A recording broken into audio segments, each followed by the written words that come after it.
কৈছে তেতিয়া কিছুদিনৰ মূৰতে পিতৃ অসুখৰ পৰা মুক্ত হৈ গৃহলৈ আহিছে। আজি সেই পিতৃ প্ৰভু ঈশ্বৰৰ কৃপা শিবিৰলৈ আনিছোঁ। ঈশ্বৰৰ মহিমাৰ কথা ক'বলৈ অন্তৰত বন্ধ হৈ আছিলোঁ। সকলোৱে অন্তৰ শুদ্ধ কৰি জয় কৃষ্ণ গুৰু, জয় কৃষ্ণ গুৰু, জয় কৃষ্ণ গুৰু। এয়াতে আমি সামৰণি মাৰিলোঁ। জয় কৃষ্ণ গুৰু, জয় কৃষ্ণ গুৰু, জয় কৃষ্ণ গুৰু, জয় কৃষ্ণ। জয় জয়তে পৰম কৃপালু পৰম প্ৰেমময় কৃষ্ণ গুৰু প্ৰভু ঈশ্বৰৰ শ্ৰী চৰণ কমলত দাসে শত কোটিবাৰ প্ৰণিপাত জনাইছোঁ। পৰম কৃপালু কৃষ্ণ গুৰু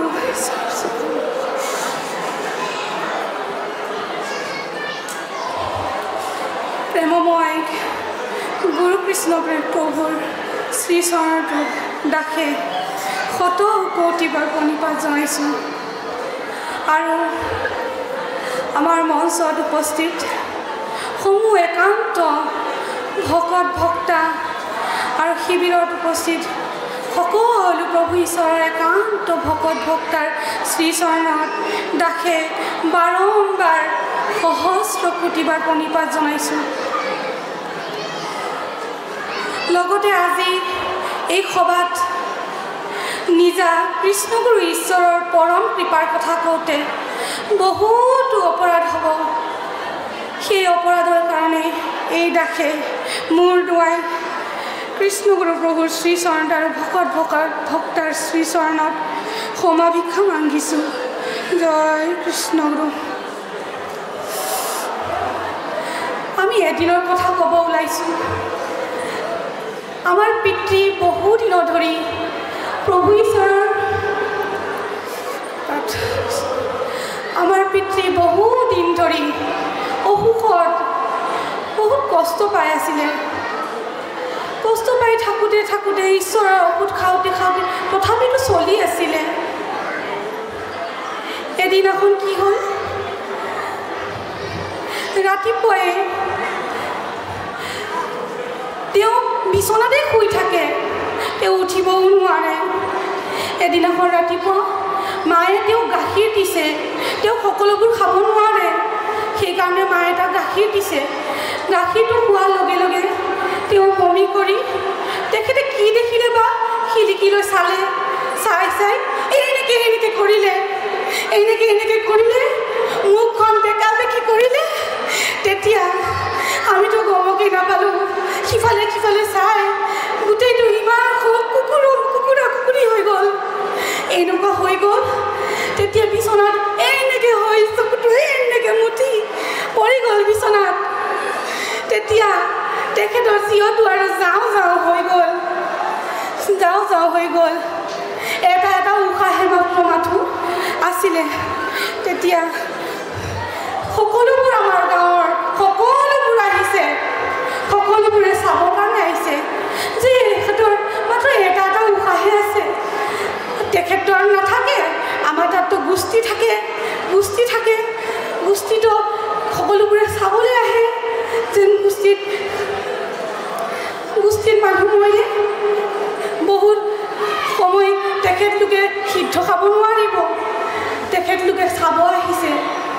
তেখেতলোকে সকলোৱে কৈছে যে আমাৰ মায়ে কৈছে ঈশ্বৰৰ চৰণেই লওঁগৈ আমি, ব'লা আমি কৃষ্ণগুৰুৰ 3 বস্ত্ৰ ধাৰণ কৰি আসনতে সোমাই প্ৰভু ঈশ্বৰে আমাক কৃপা কৰিব। তেতিয়া কিছুমান ভক্ত প্ৰভুসকল আছিলে তাত।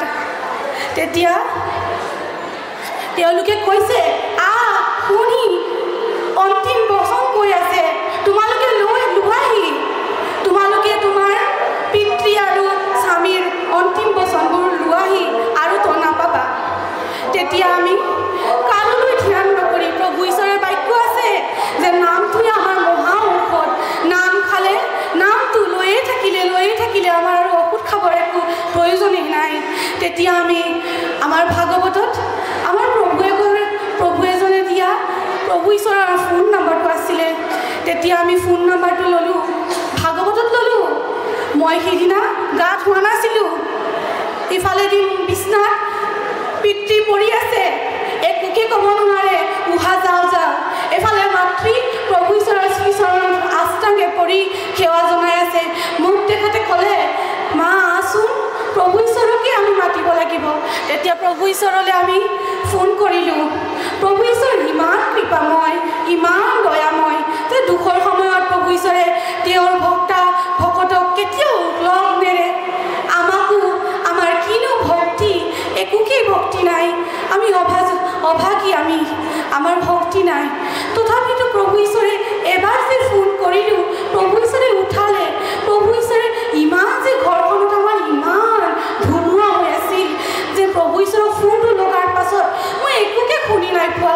আসনৰ পৰা ওলাই আহিলোঁ, বাৰেণ্ডাত আহি প্ৰভুক ক'লোঁ, প্ৰভু মই একো শুনিয়ে পোৱা নাই, আকৌ কৈছোঁ প্ৰভুক কৈয়ে আছোঁ, প্ৰভুক কোৱাচোন এনেকৈ বুলি কৈছোঁ। মই প্ৰভুক সেৱা জনাবও পাহৰি গ'লোঁ। এনেকুৱা অৱস্থা হ'ল যে সেৱাটোও নল'লোঁ। তথাপিতো ঈশ্বৰক ক'লোঁ বাৰেণ্ডাত ওলাই যে প্ৰভু আমাৰ পাপা আৰু নায়েই হৈ গৈছে, প্ৰভু আপুনি যে কৃপা কৰে। তেতিয়া প্ৰভু ঈশ্বৰে সকলোবোৰ সুধিলে। তাৰপিছত মই সকলোবোৰ ক'লোঁ যে প্ৰভু হঠাতেই প্ৰভু আমাৰ পিতৃ এনেকুৱা হৈ গ'ল, আপুনি কৃপা কৰক। প্ৰভুৱে তেতিয়াই ক'লে, আসন আছে ন থাপনা। তেতিয়া থাপনাত কৈছে, থাপনাত পানী আছে, পানীখিনি লৈ থাপনাৰ তলত থবি। তেতিয়া থাপনাৰ তলত থৈ থাপনাৰ পৰা পানীখিনি আনি তোহাৰ পিতৃৰ মুখত চিতৰাই দিবি। 3 বাৰ কৃষ্ণগুৰু প্ৰভুক স্মৰণ কৰি তেখেতে ক'লে, সকলোবোৰ ঈশ্বৰৰ ইচ্ছাতে হয়, একো নহয়, চিতাৰি দিবি, প্ৰভুৱে কৃপা কৰিব। প্ৰভু ঈশ্বৰেই কৈছে ঈশ্বৰে কৃপা কৰিব। তেতিয়া উহা নোপোৱা মোৰ পিতৃয়ে কক পকাই চকু খুলিলে। চকু খোলাৰ লগে লগে সকলোৱে ক'লে যে এতিয়াতো আৰু চকু খুলিলে, এনেই বাৰু হস্পিটেললৈ প্ৰভুবোৰ সেয়াত আমাৰ অসৰণীয়া মানুহো আছিলে, তেখেতলোকেতো প্ৰভু ঈশ্বৰৰ মহিমাৰ কথা নাজানে ন। সেইকাৰণে আমি কৈছে যে সকলোৱে আমাক কৈছে যেন হস্পিটেললৈ নিয়ক, এনেকৈ ৰাখিলেতো এনেও যাব, এবাৰতো যাব লাগিব। আমি কৈছোঁ হ'ব দিয়া, সকলোৰেতো কথা ল'ব লাগে, যাতে যিহেতু সকলোৰে ভিতৰত ঈশ্বৰ বিৰাজমান আছে।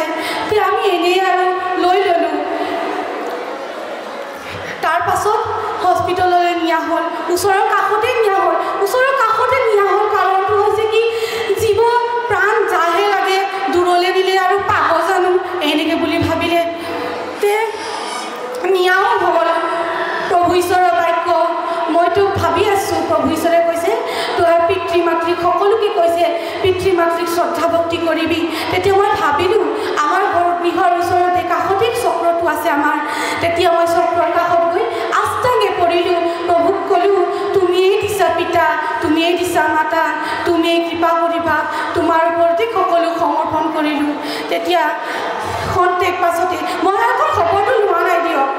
তেতিয়ালৈ কি খবৰটো ল'লে মানে কি হয়, মনততো এটা থাকে ন। তেতিয়া কীৰ্তন ঘৰৰ ভিতৰতে ভিডিঅ' কল আহিছে।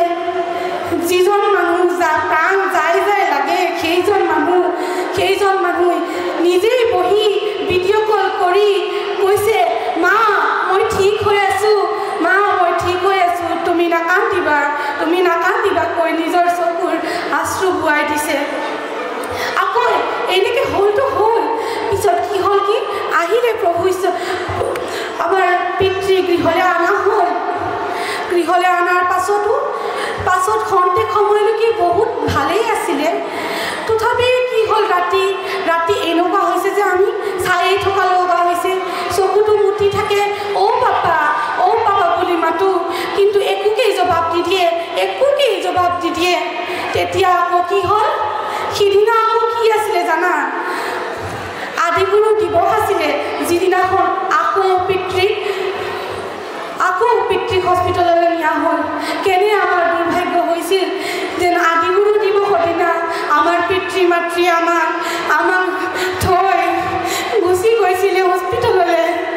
আমি অকলশৰীয়া আছিলোঁ। তেতিয়া আমি বস্ত্ৰ শুনা নাই, আমাৰ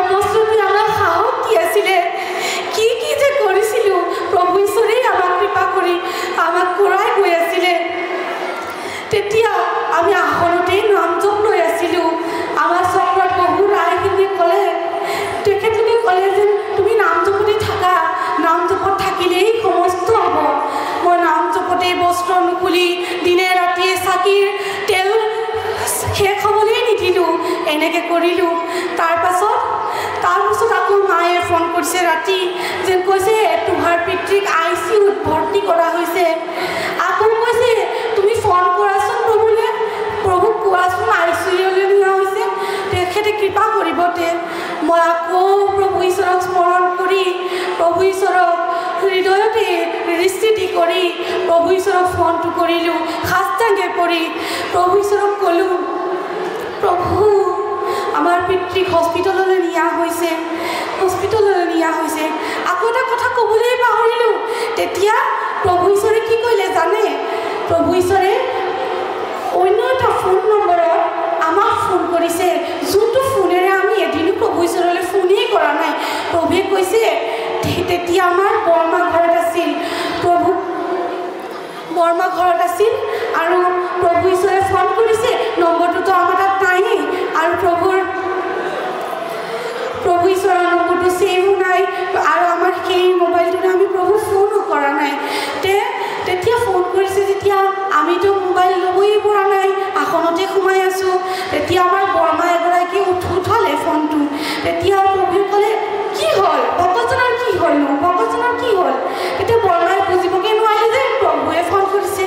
তেতিয়া আমাৰ বৰমাই ক'লে যে হস্পিটেললৈ নিয়া হৈছে, একোকেই ক'ব নোৱাৰিলে। প্ৰভুৱে ক'লে হ'ব যা, কৃপা হ'ব। তেতিয়া আমি ফোনটো চালোঁ, ভাইটিয়ে ফোনটো চালে। ফোনটোতো এটা থাকে ন, য'ত লিখা থাকে যেন কি নম্বৰ, কি মানুহে ছেভ কৰিছে। তাত আমি পাই গ'লোঁ যে সিটো নাম্বাৰটো আছিলে প্ৰভু ঈশ্বৰৰে। বিচনাত ভাইটি আৰু মই কান্দি কান্দি ৰৈ লাগি থমকিয়ে চাই থাকিলোঁ যে প্ৰভু ঈশ্বৰে ফোন কৰিছে। আমিতো